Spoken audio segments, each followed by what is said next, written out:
Oi pessoal, tudo bem? Aqui é o professor Paulo Rodrigues. Eu estou chegando para falar nesse vídeo de moedas, probabilidade, anagramas, questões que caíram no ENA e no ENC e uma demonstração do binômio de Newton. Tudo isso está ligado, está interligado.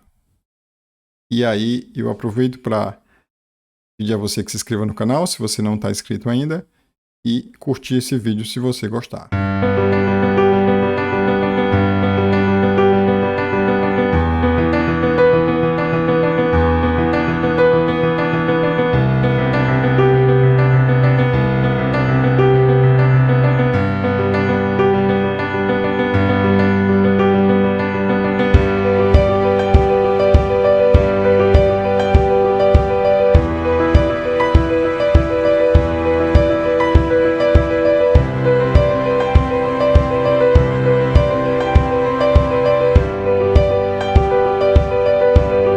Começar por uma questão que caiu no ENA recentemente, que é a seguinte: uma moeda é lançada 10 vezes, a probabilidade de obter exatamente 4 caras é igual a, ou seja, se lançar a moeda 10 vezes, a probabilidade de obter 4 caras. Veja como essa é uma questão comum, muito parecido caiu no ano anterior, ENA 2021. A diferença agora é que eu tenho uma moeda viciada, ou seja, a probabilidade de cara não é igual à probabilidade de coroa. E ele dá a condição aí, e pergunta qual a probabilidade que em 5 lançamentos o resultado cara ocorra exatamente uma vez. E esse tipo de questão também já caiu no ENC, um pouquinho mais atrás, ENC 2012. Uma moeda com probabilidade 0,6 da cara é lançada 3 vezes, com a probabilidade que sejam observadas 2 caras e uma coroa em qualquer ordem. Observe que em essência é o mesmo problema, mudam os dados, mas é exatamente o mesmo problema. E aí, tudo tem a ver com a ideia de moeda, né? Eu lanço uma moeda e pode acontecer, essa moeda pode dar cara ou pode dar coroa. E aí, se eu lançar uma moeda várias vezes, por exemplo, vou lançar essa moeda aqui 10 vezes, e qual a probabilidade de acontecer exatamente assim? Primeira da cara, segunda coroa, terceira coroa, quarta cara e assim por diante, como você vê na tela. Essa probabilidade é qual? Ora, supondo que a moeda não é viciada, é uma moeda probabilidade de cara igual a probabilidade de coroa, uma moeda honesta, então é fácil calcular exatamente esse caso aqui. Seria o meio vezes o meio e assim por diante, vezes o meio, cada um em probabilidade de um meio. São 10 lançamentos, então ficaria 1 meio elevado à décima ou 1 sobre 2 elevado à décima. Ok? Então, mas não é isso que a questão pede. Ela não pede a probabilidade de que ocorra exatamente essa sequência. Ela pergunta a probabilidade de existirem exatamente 4 caras. E isso acontece aí, como é que a gente pode fazer o caso geral? Então, por exemplo, qual a probabilidade das 4 primeiras serem caras e as 6 restantes serem coroas? O que vocês me dizem? É a mesma, né? É exatamente a mesma. Então, o que muda, na verdade? O que eu vou ter que contar? Quantas maneiras eu tenho de distribuir aí 4 caras e 6 coroas? A probabilidade de acontecer, de cada sequência dessas é exatamente a mesma. 1 sobre 2 elevado à décima. Ok? Então, veja. Vamos lá. A probabilidade é 1 sobre 2 elevado à décima, nesse caso. E vou ter que contar quantos casos tem. Tem aquele caso anterior que nós mostramos, tem esse. E aí a gente pode representar cada cara por um C, cada coroa por um K. E aí eu transformo meu problema no seguinte: eu tenho 10 letras, 4 Cs e 6 Ks. E aí isso nos vem à mente o quê? É o problema das permutações com elementos repetidos, né? Quantos anagramas tem essa palavra aí? Você deve lembrar, são 10 letras, então fica 10 fatorial. Então, 4 caras, 4 Cs e 6 Ks, eu vou dividir por 4 fatorial, vezes 6 fatorial. Isso dá a mesma coisa que combinação de 10 cota 4. O famoso 10 escolhe 4. Ok? Então, existem combinação de 10 4 a 4, 10 escolhe 4, casos, todos com a mesma probabilidade, nesse caso. Então, ficaria como? A probabilidade, a resposta do problema, combinação de 10 4 a 4, 10 escolhe 4, vezes 1 sobre 2 elevado a décima. Tem que fazer a continha aí, deixar para vocês fazerem o problema. Tá? O primeiro problema que eu mostrei. Mas vamos pensar no caso geral, no caso mais geral, como é que ficaria? Então, o que muda se a probabilidade de cara for diferente da probabilidade de coroa?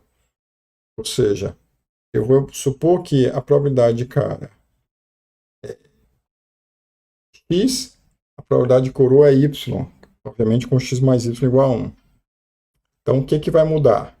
Qual a probabilidade de eu ter exatamente 4 caras? O que vai mudar é que não vou ter 1 meio vezes 1 meio vezes... Vai ficar x vezes x vezes x vezes x, são 4 vezes, 4x aí, por quê? Porque são 4 caras. E y multiplicado 6 vezes. Então, a probabilidade de acontecer exatamente essa sequência aí, as 4 primeiras serem caras e as 6 seguintes serem coroas, é x à quarta vezes y elevado à sexta. Se eu quiser todos os casos ter exatamente 4 caras, a probabilidade vai ser o quê? 10 escolhe 6, x à quarta, y elevado à sexta. Ok? E aí você já começa a observar que isso lembra um pouco a expressão do binômio de Newton. Não lembra? E é lá que nós queremos chegar. Vamos pensar no caso geral. Qual a probabilidade de aparecerem exatamente I caras ao lançarmos uma moeda N vezes? Ora, se eu vou lançar a moeda N vezes, eu tenho I caras. Se eu tenho I caras, eu tenho N menos I coroas. Então, raciocínio totalmente análogo ao anterior. A probabilidade PI de eu ter I caras é N escolhe I, x elevado a I, Y elevado a N menos I. Observe que é exatamente aquela expressãozinha, termo geral lá do binômio de Newton. Ok? Então veja o seguinte agora, continuando. Olha o seguinte raciocínio. A quantidade de caras, se eu for lançar a moeda N vezes, varia entre 0 e N. Ou seja, eu posso ter nenhuma cara, eu posso ter exatamente uma cara, e assim por diante, 2 caras até N caras. Então, se eu somar essas probabilidades, é claro que eu vou lançar a moeda N vezes, ou dá 0 caras, ou dá 1 ou 2, assim por diante. Então, se eu somar essas probabilidades, isso vai dar 1. 1 vai ser o somatório de PI, I variando de 0 a N, onde PI é a probabilidade de eu ter exatamente de caras. E fica essa expressão aí, ó. Combinação de N a I, N escolhe I, x elevado a I, Y elevado a N menos I. Ok?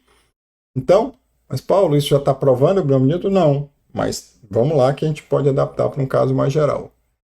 E, claro que nós sabemos que x mais y é 1, então, nesse caso aqui, o 1 é x mais y elevado a n. Então, para esse caso, confere, está provado, né? Mas não é isso que nós queremos. Nós queremos provar, vamos provar um caso geral da seguinte maneira. No caso geral, eu vou provar o binômio Newton para A e B reais não negativos, mas com A vezes B, ou A e B não ambos nulos. Os casos negativos, ou com um negativo, pelo menos, podem ser adaptados desse aqui. Dá para provar adaptado a partir desse resultado. Mas veja, vou pegar dois números não negativos, então é claro que A sobre A mais B e B sobre A mais B vão variar entre 0 e 1. Você facilmente demonstrar isso aí. E se eles estão entre 0 e 1, eu posso chamar esse cara aí. E a soma deles é 1. Você concorda? Se eu somar os dois, dá 1. Então, se eu chamar o x de A sobre A mais B e o y de B sobre A mais B, x mais y é 1, eles vão estar exatamente no caso do que nós provamos, binômio de Newton. Então, eu vou substituir o x por essa expressão, a sobre a mais b, e o y por b sobre a mais b. Vai ficar assim, ó. X elevado a y, x elevado a i vezes y elevado a i menos i. Você substitui, vai ficar embaixo no denominador a mais b elevado a i, no primeiro, no segundo vai ficar a mais b elevado a n menos i. Quando eu multiplico os dois aí, ó, vai ficar exatamente a elevado a i, b elevado a n menos i, e o legal, no denominador não vai aparecer o i. Vai ficar a mais b elevado a n. Então, olha que legal, gente. Aquele somatório lá, que é 1, somatório de n escolhe i, x elevado a i e y elevado a n menos i, vai ficar n escolhe i, a elevado a i, b elevado a n menos i sobre a mais b elevado a n. Então, gente, agora, o que eu faço para chegar no milhão de Newton? Eu multiplico tudo por a mais b elevado a n. E esse a mais b elevado a n que vai aparecer aqui no denominador, vai cancelar, vai simplificar. E aí eu vou ter que a mais b elevado a n vai ficar somatório de i variando de 0 até n, de n escolhe i, a elevado a i, b elevado a n menos i. Observe que a rigor, a ordem do binômio está ao contrário, né? Que a gente costuma escrever a mais b elevado a n, as potências de a diminuindo, mas é só a questão da ordem aí. Ok? Então veja como a matemática é bonita, é interessante. A partir de um problema de moedas eu posso provar o binômio de Newton. Então aqui eu vou deixar agora tarefinhas para vocês pensarem, ver se compreenderam mesmo essa ideia. Tem as duas questões para vocês terminarem a conta e tem essa aqui, ó, que eu vou deixar. Vocês podem comentar aqui, fazer nos comentários do vídeo, colocar as respostas. Ok? Como é que seria? Qual a questão? Quando uma certa moeda viciada é lançada 5 vezes, a probabilidade de obter exatamente uma cara não é igual a zero e é a mesma de obter exatamente 2 caras. Seja I sobre J, em termos irredutíveis, a probabilidade que saiam exatamente 3 caras quando essa moeda é lançada 5 vezes. Calcule I mais J. Então é isso, gente. Observe que dá uma olhada no vídeo se foi rápido, tenta captar as ideias, mas para o ENA, essa ideia, saber exatamente K caras e caras aparecerem em N moedas, você tem que botar a conta logo direto. Se você sabe fazer isso, você não vai perder tempo pensando na questão, ok? A solução dessa questão aí, eu posso colocar depois nos comentários do vídeo, essa última. E se você vai fazer o ENC, vai fazer o ENA ou vai fazer o Profmat, considere nossos cursos, estão no endereço cadernosdematemática.com.br. Ok? Então é isso, gente. Um grande abraço e até a próxima. Valeu!